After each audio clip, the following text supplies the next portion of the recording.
QAT के कारकुनों ने MC बुल्हाड़ी के वासियों को बुनियादी सहूलतें न मिलने की वजह से अल्लाह वाले चौक से डिस्ट्रिक्ट प्रेस क्लब कोठी तक रैली निकाल कर एहतजाज किया।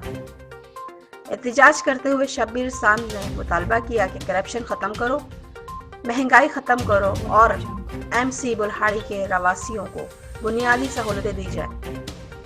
और अवाम ने पुरजोर एहतजाज करते बताया कि म्यूनिसिपल कमेटी बुल्हाड़ी के चेयरमैन मुख्तियार हुसैन जमाली और वार्ड नंबर 3 के नाअहल गिरफ्त काउंसलर वारिस चौहान को हुकूमत की तरफ से मिलने वाला फंड हड़प कर रहे हैं।